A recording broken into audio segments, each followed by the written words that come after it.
So, well, what about politicians? Coming right up.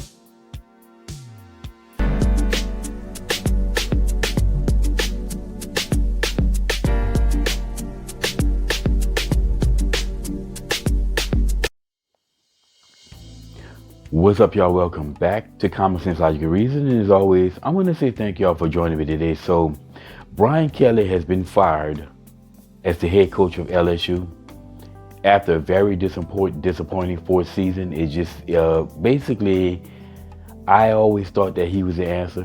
When he was hired, I thought that he would be the answer to the team. But all the reports that I'm hearing sounds like he wasn't really into it.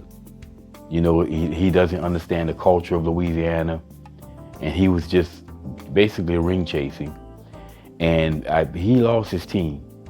You can tell he lost his team. And as I always say, if you're the head coach, if you lose your team, you should lose your job. I didn't think it would happen this year, but it appears that he got into it with high officials in LSU, and they just decided to part ways, even though it would have been very expensive. The buyout deal was like some $50 million just for him, but they decided to just part ways with him. And like I said, I can't necessarily say I'm surprised, given that the team right now seems to be not much better at all than the team that he inherited 4 years ago. So if your team is not getting any better, then that's a reflection of you. Now, as seeing that Frank Wilson has taken over as the interim coach, he had to lead some of the players back out on the field to sing the alma mater, which right there shows leadership. And the fact that the team wasn't out there shows that basically just more evidence that Brian Kelly lost his team. Now, I've always hoped that Frank Wilson would get a shot as the head coach of LSU, not because he's black, but because I believe he's qualified. I believe he may be that answer. Again, he's from Louisiana, understands the culture, known as an excellent recruiter, so LSU wouldn't have any issue with recruiting with Frank Wilson as their head coach. And again, the stars are finally aligned because, you know, now he's there at LSU and the position is open. So I'm hoping that Frank Wilson gets that job. I just think that he'd be an excellent head coach. But one thing about head coaches is that regardless if it's college, pros, they're on a short leash. If you have to perform, and if you don't perform, they're going to get rid of you. And we see coaching jobs opening up, and especially in professional sports all the time, every year, because the coaches didn't perform. So you're on the hot seat if you take that position, and that just goes with it. Now, I always say though, I wish we had that same energy for Washington, D.C. Like, I wish we had that same energy for these politicians. They're sitting, these politicians, they sit in D.C. for years and do absolutely nothing. Maxine Waters has been over the poorest district in California. I think she's been in D.C. now for almost 30 years now. Over 30 years, perhaps.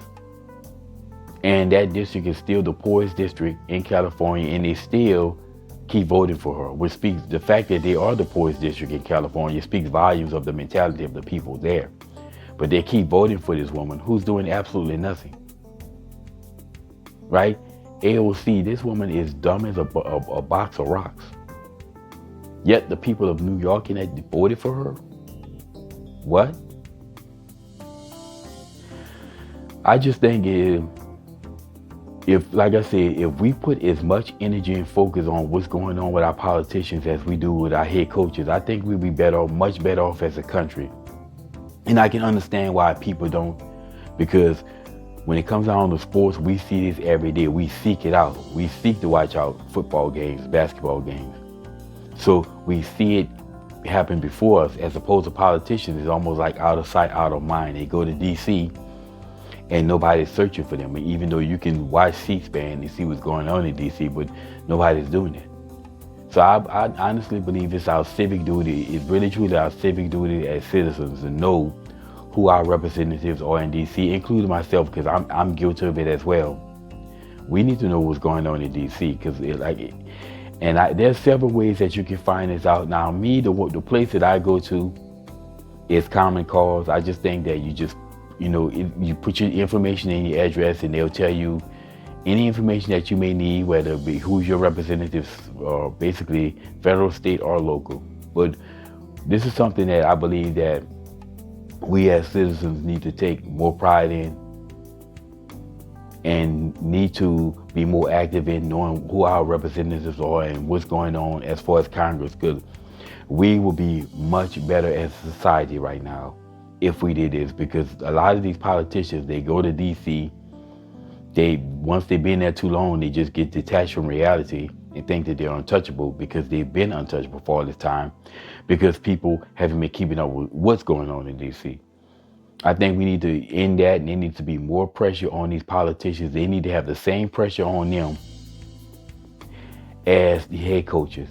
They don't perform, they're gonna lose their job, and they're gonna have to go get a real damn job. Anyway, like I said, I just think that we as citizens need to have as much attention on our politicians as we do our head coaches, and we will be better off for it. Anyway, that's my 2 cents on this. And as always, until next time.